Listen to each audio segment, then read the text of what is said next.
Hi, welcome back to Ryan Campbell Soup to Nuts. Thank you for viewing this video. I appreciate it very much. My therapist says this stuff will help me. On today's video, we're going to be doing fuel things on the 350Z, which is behind me. You are tuned in to Ryan Campbell Soup to Nuts.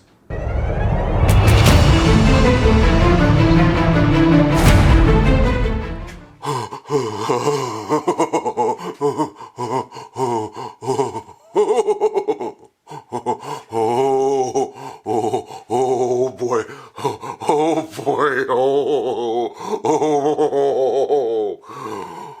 Today we're gonna be doing fuel things.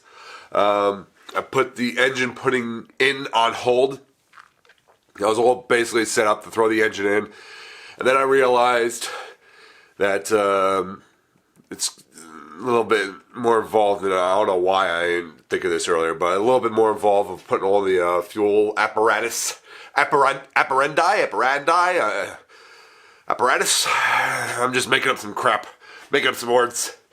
So putting in the other fuel pump that's still in the other car actually, Walbro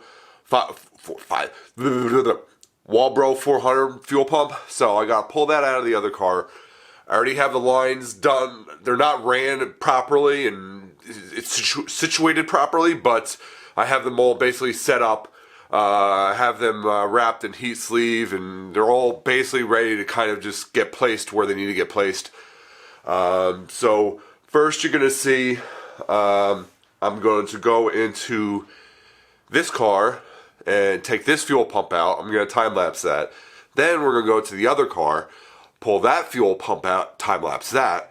And at the same time with that time lapse, I'm also going to put this stock fuel pump into that car just to kind of cover the hole and, you know, keep things semi-sealed up. It's not fully sealed, but kind of a little bit sealed. And then come back here, put that pump in. I'm going to hop underneath. I don't know if I'm going to video or not. I'll show you underneath, but I'm going to hop underneath. Actually, you know what? Let me show you a few things right now. What I'm looking at. I'll show you what I am looking at. I got to do a little gymnastics here to get over there. You got this guy in the way. I got this guy here blocking things up. I got this guy over here blocking things. That guy blocking things. I got all sorts of blocking happening. Well, that's where that flashlight went. I was looking for that guy. Who knew? So, I already got slightly started, obviously, here. That stuff over there this is kind of the glove box, sort of, for the 350Z. It's not by the dashboard like most cars. It's behind the passenger seat. This side has the fuel pump access. The other side, behind that subwoofer, that speaker there, is the access for the level sensor. So, level sensor driver side, fuel pump passenger side. So, I got to disconnect that line. See, there's 6 nuts here, bolts here. I got to pull them up, and then pull it out. Underneath, I'm not getting good shots, but there's a bracket I got to take off under there. That's shiny that I already put up. You can see the lines running here. These are the factory lines. That's the factory. That's not the factory. That's the line that I have to run from the pump to the fuel pressure regulator. So obviously I still have to run it, but it does have the heat sleeve on it. It is pretty much ready to go. Once I snap my fingers, you're going to see some time lapse of this guy doing some work.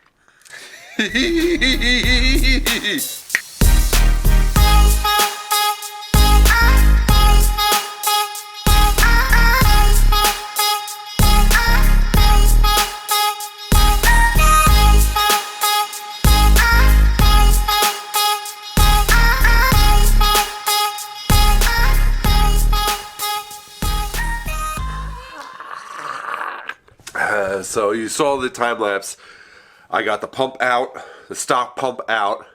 I pulled the other pump the Walbro 400 pump out of the other car and put the stock pump from this car here, and put that one into that car. So I have the other pump on the floor over here. I know you can see exactly where I'm pointing. I'll show you in a second. But so this is the tank without the pump. So you can see the yellow. That's the fuel. That's gas. Gas kind of usually has kind of a yellowish tint, sort of. It looks kind of like pee. It looks like pee. It's been drinking a lot. So I gotta pump that out into the cans here, and I'm gonna use this stupid pump here. So that's what I have on hand. I know there's better, but that's what I got. Let me show you the pump. Here's the old pumperooski. Hey, I'm gonna put a picture up. I'll put a picture up right now so you can see the stock and this one next to each other.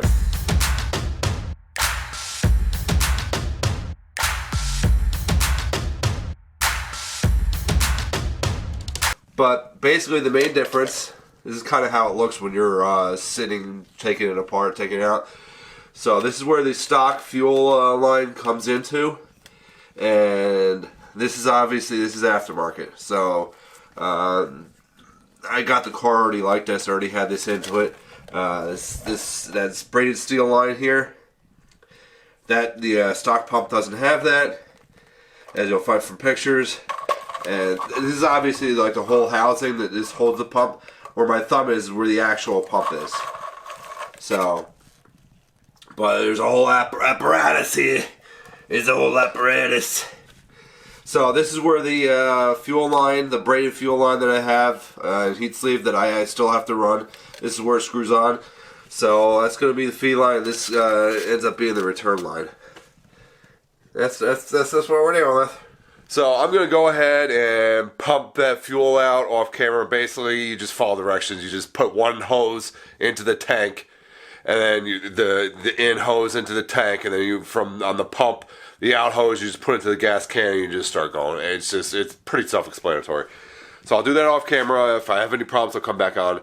So next, you'll probably see, hopefully, fingers crossed, see a time lapse of me putting this pump here back into that car there. You okay? You okay?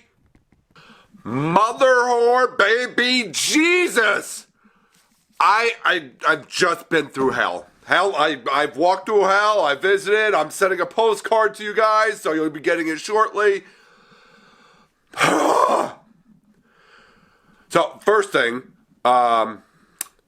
I forgot to hit the button for the time lapse of putting the pump back in. So, sorry. But you already saw me put the other pump in. It's exactly the same thing. It's just a slightly different pump, but it's exactly the same process. So, yeah, I think he'll be alright. But that went pretty okay. Also, when I pumped out the tank, I remembered, thankfully. So I pumped out the side with the pump, which is the passenger side. And then I remembered, I'm like, most tanks, I wasn't positive about 350, but once I looked at it, I was right. But most tanks, they're basically because of the transmission tunnel, drive shaft tunnel. It's late. Give it a rest. Leave me alone. Leave me alone, Ma. 5 more minutes. So, most gas tanks are basically kind of humped, and they kind of sort of have 2 sides. So basically the way it works, most cars, I'm sure, some cars are different, but most cars, especially modern cars, because of the transmission tunnel hump that it goes over. So basically you kind of have, depending on the size of the tank, say you have 6 gallons on driver's side, 6 gallons on passenger side capacity. I'm just giving figures. I don't know the exact number here, but I need a Xanax. I don't do drugs, kids. So I pumped out the side with the pump. I pumped out the pump side, which is the passenger side. So I pumped that out, and then I realized I should check the other side, because the way it kind of works is like while the car's running, driving, whatever the case is, it starts siphoning from the other side to the side that has the pump. So it actually siphons gas over to where the pump is, to obviously use the gas. It makes sense. But obviously, car ain't running, nothing's happening. It's just sitting. There's no siphoning going on. So I checked the driver's side. I pulled out on the driver's side. It has the fuel level sender unit, check float, whatever the hell you want to call it. It's late. Give it a rest. So I pulled that off, and then I saw that there was fuel there. Plenty of it. So pump that out, thankfully, because this fuel is kind of old here, and I'm gonna get a hooker later. I'm not,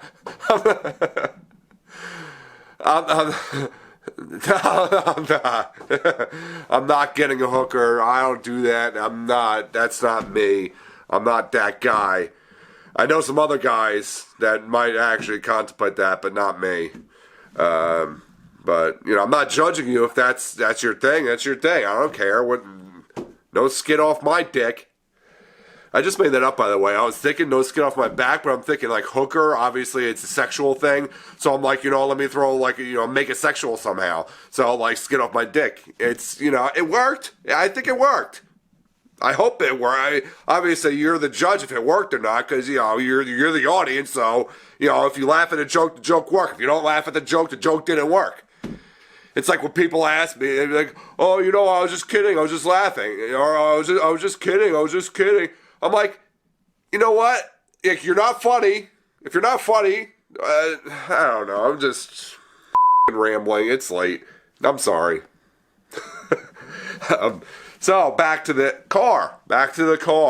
So I got the whole tank pumped out, have the pump back in. I cover the other side, the driver's side back up. That's all sealed back up.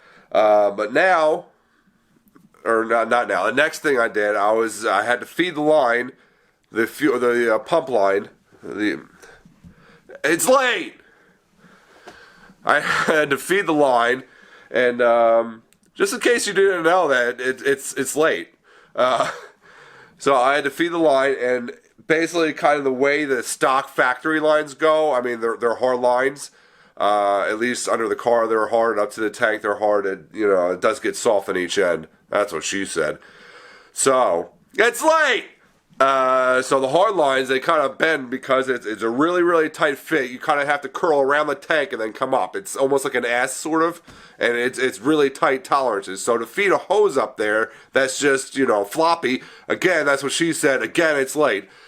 So to feed the hose up there, real pain in the... I used my old noggin for a change. So what I started with was electricians call fishing tape, which is basically a thing to fish with. Now it has nothing to do with fishing. It's it's to feed wires. Maybe they call it feed tape. I don't know what the hell they call it. I'm not an electrician. I'm a carpenter, and apparently a horrible YouTuber at this point because it's late. No, I think I'm a pretty good YouTuber. I don't know. I have some good self-esteem going here. Whew. I think I need to start drinking. That's the problem. That because it's a rigid metal that I was using to try to fish the wires up to feed the wires, to feed the hose of the line up. So it wasn't working. It was not getting it up. So I decided, let me combine my house carpenter, knowledge with my car knowledge, and the best of both worlds. So I used the fishing tape and zip ties. And guess what? Yahtzee! It worked! Look at what we got here! Look at what we got here! So this is the fishing tape. This is the, what do they call it? Fish tape, see? Told you! Fish tape. So this is the fish tape here. So I hooked zip tie to it, zip tie, and I zipped it onto the line, and boom! The line is up here! I just basically kind of have to, remount and kind of zip tie the line underneath the car and reattach in the engine bay a little bit. I'll show you after. I mean, I know this video is not a lot of the actual work, or is quite as much as I usually do. But I hope you're entertained anyway, because hopefully, I'm going to hopefully finish this up shortly, and then I'll show you the aftermath. I'll show you the final product. That's the word I was looking for. And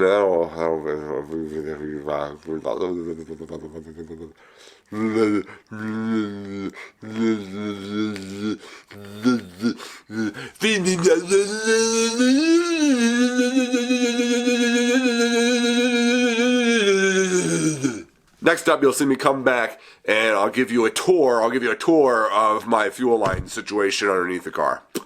All right. Toodaloos. Wee! Yeah! Finally done with that hell crap. I ran into more problems after just running the line up to the pump. But basically, fuel's all set to go. And next video, I'm moving on to the engine installation. But first, let me show you what I did with the fuel lines.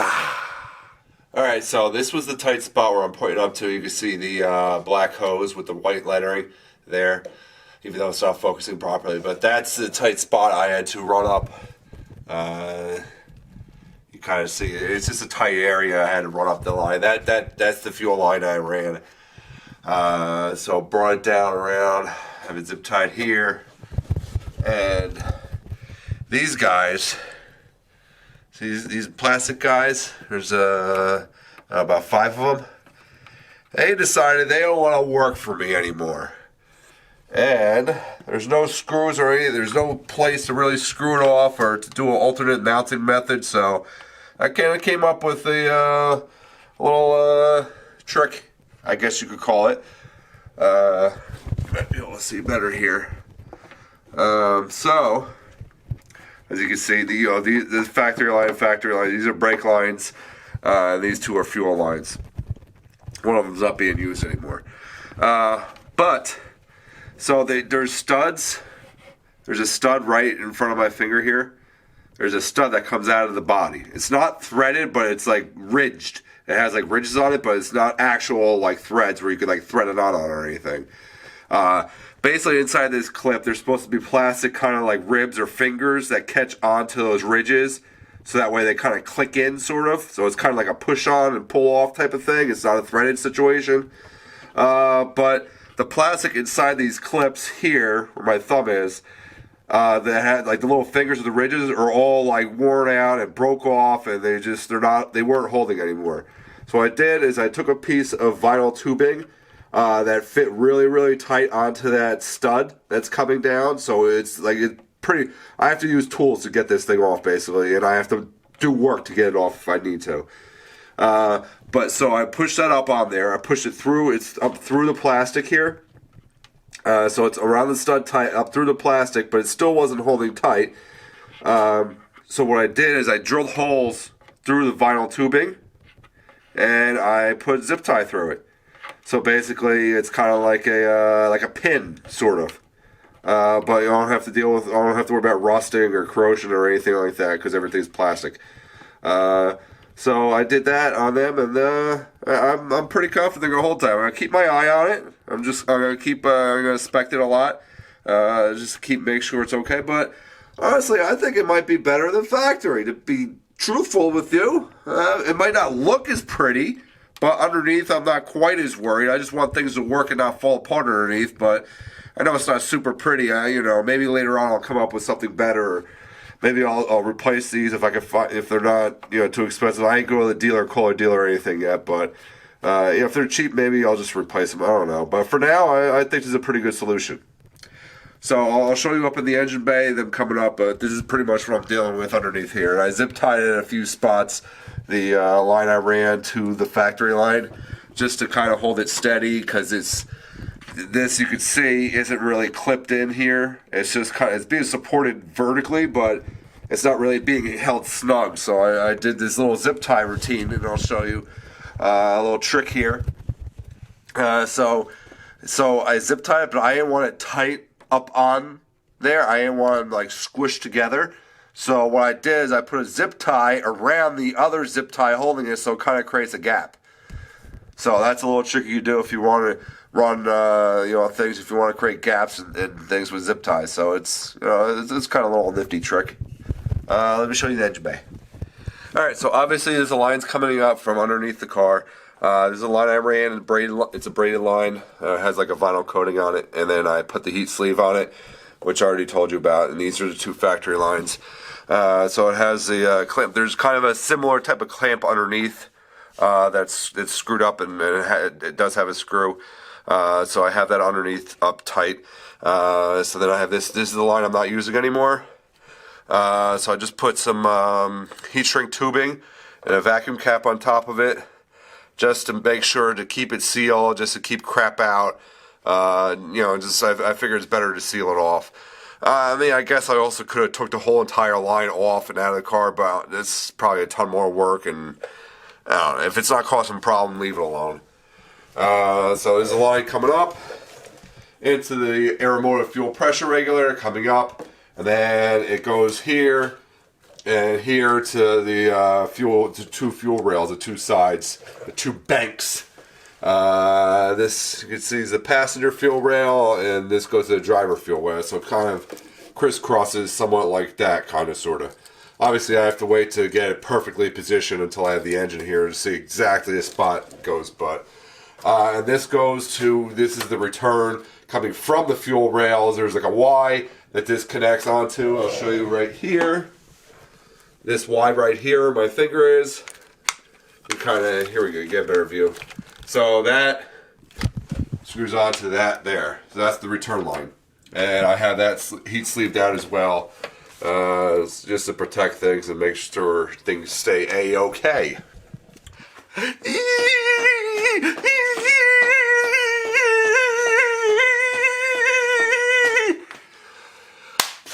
Done with that fuel crap. That was a lot bigger headache than I was originally anticipating.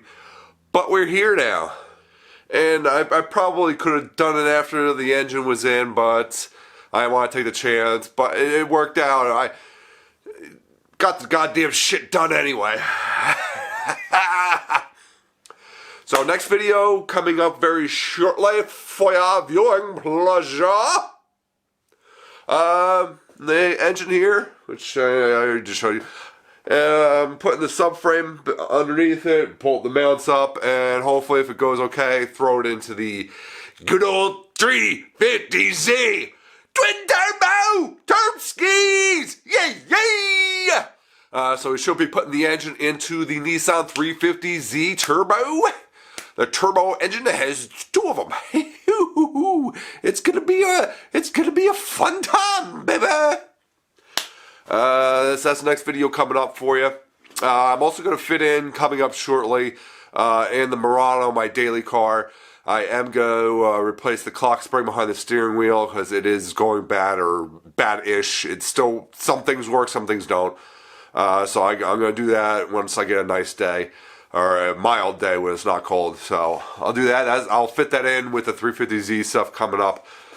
But other than that, please give me a thumbs up. I really appreciate it. It'll help me spread my YouTube love around, my funnies. So give me a thumbs up, leave a comment, please subscribe. If you haven't subscribed yet, subscribe, damn it.